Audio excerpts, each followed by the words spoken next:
The role of the victim, which is a painful role to have, because something bad happened to you to be a victim.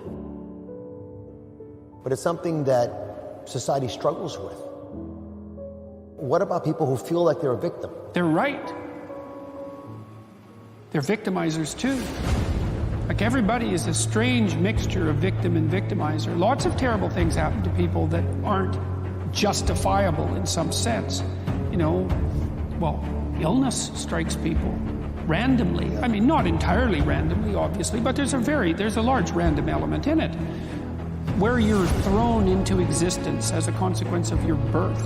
That's existentialists, especially in the 1950s, talked about that all the time. They talked about it as thrownness, that you're sort of thrown into reality with your particular set of predispositions and weaknesses. And then there's going to be times in your life where things twist in a manner that's unfair to you, that you're not getting your just desserts.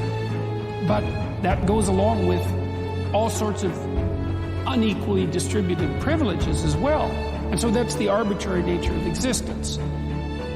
But you can't allow those sorts of things to define you, because it's not that useful strategically. When you're playing a card game, you're dealt a hand of cards. Well, what do? You play the hand the best you can. Why? Because all the hands are equal? No, because you don't have a better strategy than playing the hand that you're dealt the best you can. And that doesn't even mean it'll be a winning strategy. But because people don't always win, sometimes we lose, and sometimes we lose painfully, and sometimes we lose painfully and unjustly. That's not the point. The point is, you don't have a better strategy, and neither does anyone else. And then it's also not so obvious how privilege and victimization are distributed. You know, if you take someone who's doing quite well in life and you scratch underneath the surface, you generally don't have to scratch very far until you find one or more profound tragedies of the past, or perhaps of the present.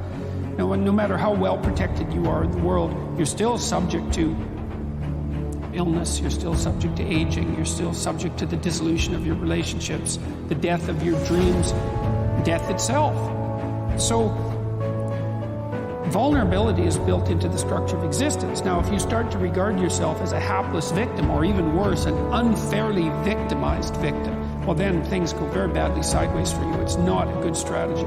You end up resentful, you end up angry, you end up vengeful, you end up hostile. And that's just the beginning. Things can get far more out of hand than that. So strategically, it's a bad game. It's better to take responsibility for the hand that you've been dealt. You've got no better protection in life than doing that.